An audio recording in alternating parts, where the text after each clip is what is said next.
이번 시간에는 배이결합 화합물의 명명법에 대해 다뤄볼 건데요. 배이결합 화합물이 착화합물과 여러 가지 리간드가 결합되는 것이기 때문에 되게 복잡한 화학식을 갖고 있어서 명명하는데 여러 가지 규칙이 있고, 그 규칙이 되게 어려워서 그것에 대한 아예 접근을 포기하시는 분들이 되게 많으신 것 같아서 배이결합 화합물에 대해서 명명하는 그 규칙과 그 몇 가지 예시를 통해서 그 명명하는 규칙이 어떻게 적용되는지 한번 살펴보는 시간을 가져보도록 하겠습니다. 먼저 배이결합 화합물이기 때문에 배이결합 화합물이 어떻게 구성되는지 알아야 될 필요가 있을 것 같아요. 그래서 배이결합이라는 것 자체를 코디네이션이라고 하는데, 그래서 코디네이션 컴파운드, 배이결합 화합물은 주로 금속 원자 또는 금속 원자가 될 수 있고 금속 이온이 될 수도 있습니다. 플러스를 띄겠죠. 금속 원자와 금속 원자의 전자를 공급해주는 리간드.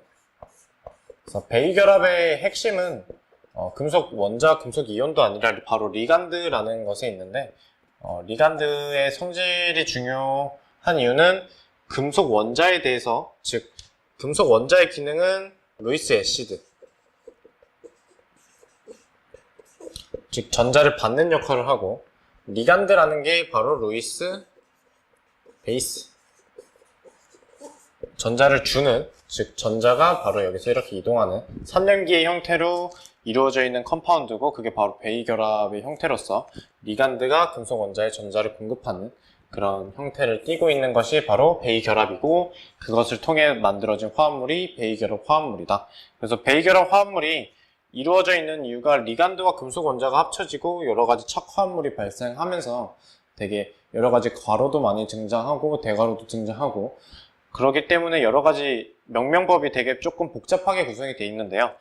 초반부터 차근차근 하나씩 살펴보도록 하겠습니다. 맨 처음에 기본이 되는 거는 먼저 양이온, 그리고 음이온. 명명을 할 때 양이온을 먼저 쓰고, 명명을 하기 전에 화합물의 화학식을 쓸 때 양이온을 먼저 써주고 음이온을 먼저 써준다는 점, 이거는 굳이 배이결합 화합물이 아니어도 금속과 비금속의 경우에서도 주로 이렇게 많이 사용을 하니까 1번의 경우는 많이 어렵지 않으실 거라고 생각을 합니다. 두 번째 규칙은 착화합물의 경우,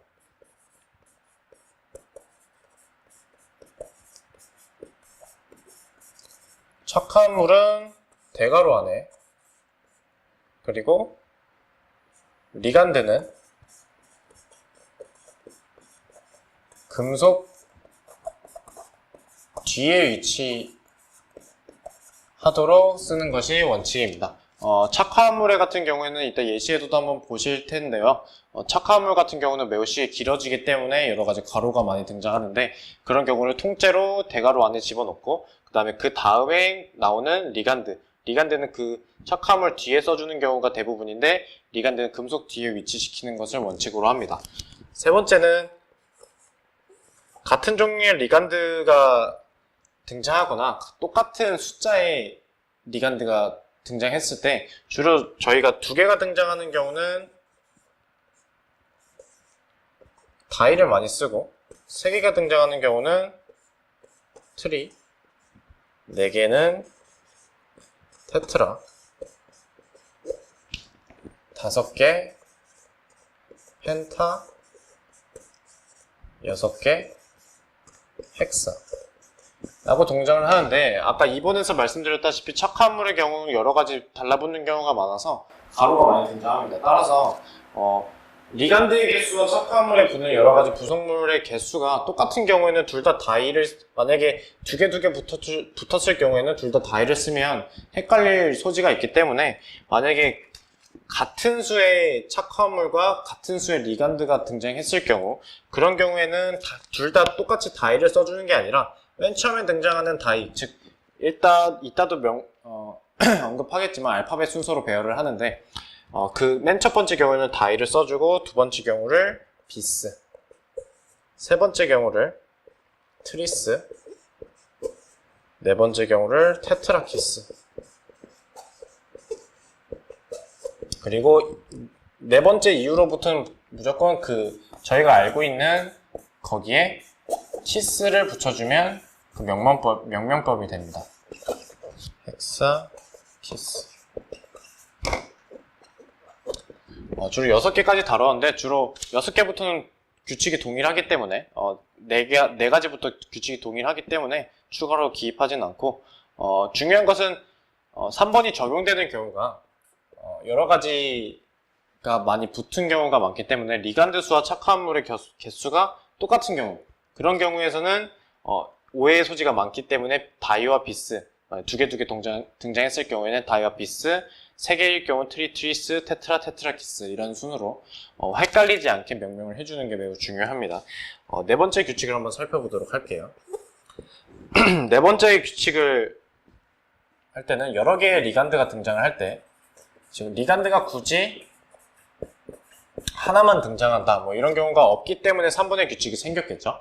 여러 개의 리간드가 등장할 때는 당연히 다른 유기 명명법의 규칙에 따라서 알파벳 순서로 나열하는,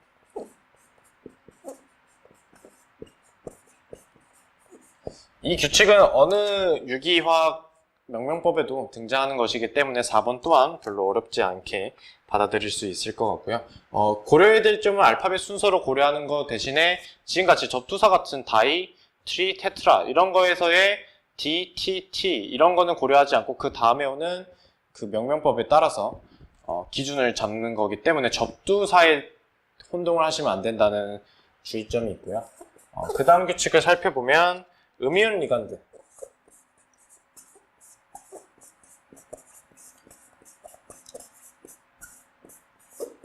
음이온 리간드가 올 때는 뒤에 미사로 뒤에 O를 주셔야 되는데 예를 들어서 Cl- 같은 경우는 클로로라고 써주고 Br- 였으면 브로모,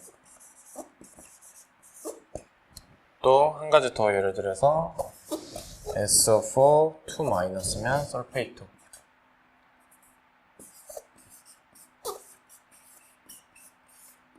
대표적으로 이런 세 가지 예가 있는데 제일 많이 등장하는 예시기도 하고 음이온 리간드가 등장하기 때문에 원래 있는 명명법에 뒤에 O를 붙여주면서 다른 척화물의 명명과 이어지게끔 해주는 게 5번째 규칙입니다. 6번째 규칙을 보면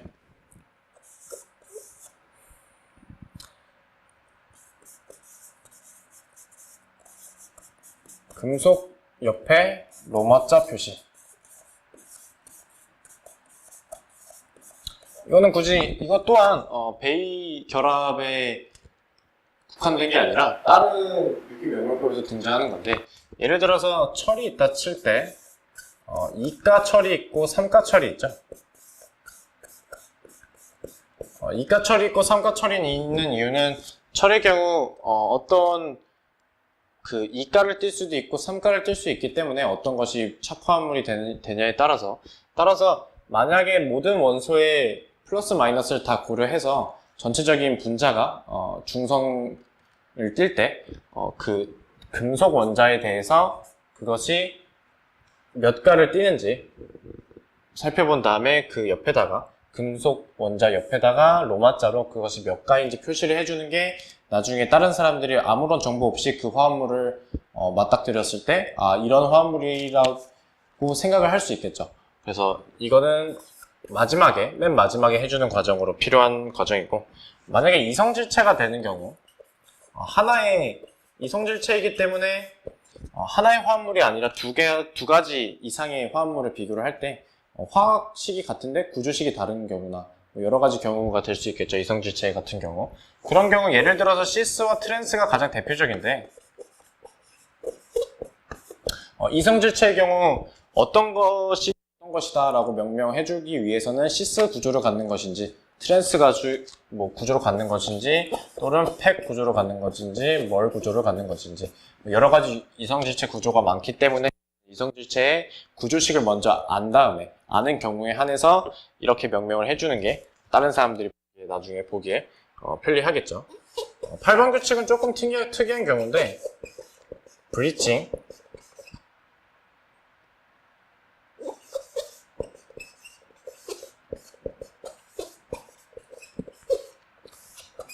브리칭 리간드라고 해가지고 예를 들면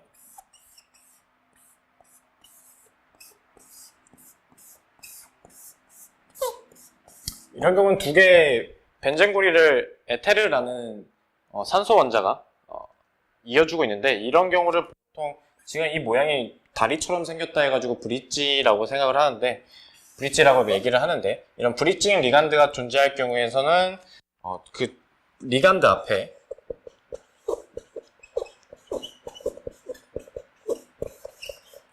뮤를 붙여줌으로써 이게 브릿징 리간드라는 것을 표현해 주셔야 나중에 그것의 구조식을 그리거나 그것의 성질을 파악할 때 많이 편리하기 때문에 브릿징 리간드의 경우는 리간드 앞에 뮤를 써주는 것을 원칙으로 합니다. 네, 마지막 규칙을 한번 살펴보면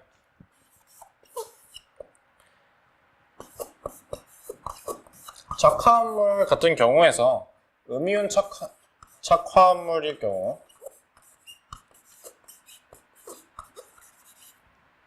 당연히 금속 뒤에 에이트를 붙여준다.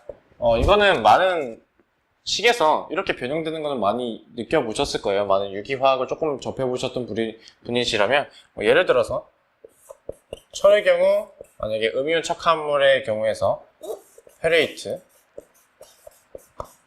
또는 은의 경우 알제나이트라고 써주면서 뒤에 에이트가 붙기 때문에 이 음이온 착화물이라는 걸 표현을 해주는 동시에 다른 보통 음이온 착화물이기 때문에 이 식으로 이 명명법으로 그 명명이 끝나겠죠. 그래서 약간 종결하는 느낌의 그런 느낌을 주셔야 음이온 착화물이라는 것도 표시할 수 있고 명명을 제대로 할 수 있습니다.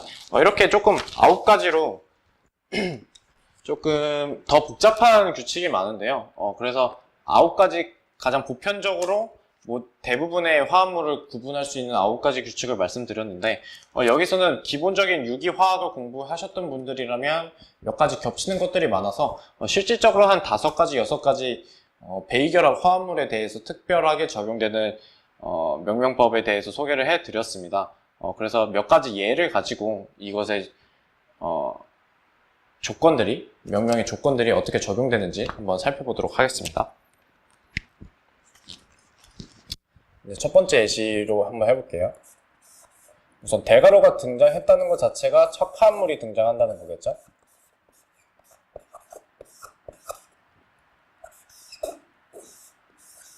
먼저 이거 한번 보겠습니다. 맨 처음에 첫 화합물이 먼저 등장하고 그 다음에 리간드가 등장하는 형태인데 무조건 양이온이 먼저 나오고 그 다음에 음이온이 먼저 나오기 때문에 이거를 먼저 저희가 읽은 다음에 그 다음에 염소에 대해서 읽어야겠죠.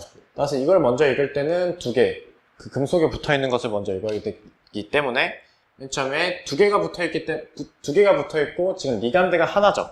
근데 만약에 이게 2개였으면 저희가 다이와 비스를 써야 되지만 지금은 붙어있는 것이 2개 있는 리간드의 수와 겹치지 않기 때문에 그냥 다이라는 말을 써서 다이, 아민 그리고 은이기 때문에 실버. 하지만 저희가 여기서 가로를 쳐놓고 다음에 넘어가야 되는 이유는 아까 규칙에서 금속 옆에 로마자를 표시하는 규칙이 있었죠. 근데 지금 클로로가 마이너스를 띄고 이 전체 항이 플러스를 떼야 되기 때문에, 하지만 지금 아민이 지금 다른 전위를 띄지 않기 때문에 금속 자체, 즉 실버 자체가 플러스 1가를 떼야 이 전체적으로 중성을 유지하기 때문에 로마자로 1가라는 거 써주고 마지막에 클로라이드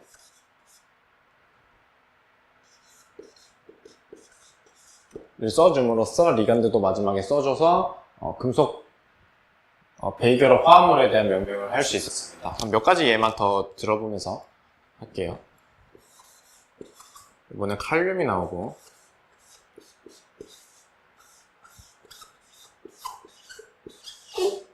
요번에는 칼륨, 즉 금속이 먼저 나오고 또 다른 금속과 그것의 착화물이 나오는데 여기서는 당연히 먼저 양이온부터 읽어줘야 되기 때문에 포타슘,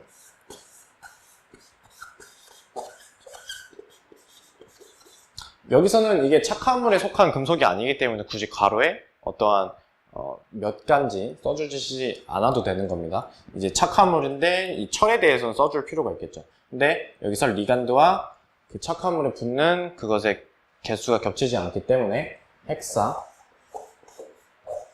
시아노, 페레이트. 먼저 페레이트가 왜 나왔냐고 물어보신다면 일단 마이너스 음이온 착화물이죠. 왜냐면 양이온이고 양이온 금속이고 음이온 착화물이기 때문에 금속 뒤에 에이트를 붙여줘야 된다는 규칙을 아까 말씀드렸기 때문에 에이트가 나오고, 여기서 추가로 해주셔야 될 거는 금속 착화물에 여기서는 지금 K가 플러스이기 때문에 3가가 적용이 되죠. 그리고 CN이 마이너스이기 때문에 여기서 더 추가로 필요한 거는 여기서 마이너스 6이 되고 여기서 플러스가 돼야 되기 때문에 철은 3가가 돼야 전체적으로 중성을 유지하게 되겠죠.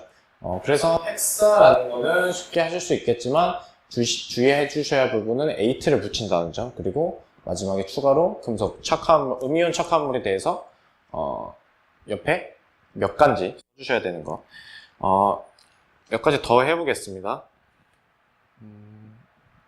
추가로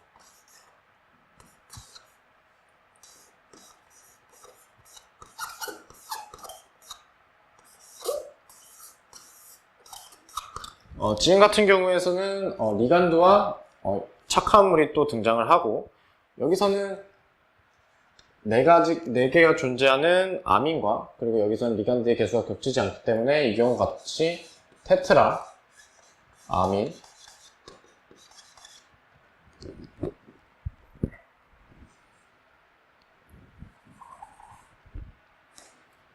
테트라 아민, 그리고 불이니까 쿠퍼, 그리고 여기서 가로를 비워놔야겠죠. 그 다음에 SO4가 나왔기 때문에 설페이트. SO4가 마이너스 2가기 때문에 여기서 중성을 맞추기 위해서 이게 0이고 이게 2 플러스가 돼야 되기 때문에 여기를 로마자로 2를 표시하면 되겠죠. 네, 마지막으로 하나만 더 살펴보도록 하겠습니다. 코발트,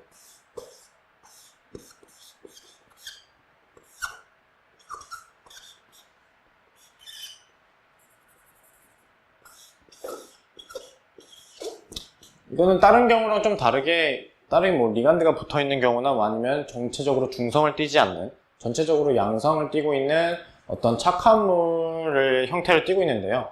굳이 이런 경우도 저희가 베이결합이라고 생각할 수 있기 때문에 이것도 한번 명명을 해보도록 하겠습니다.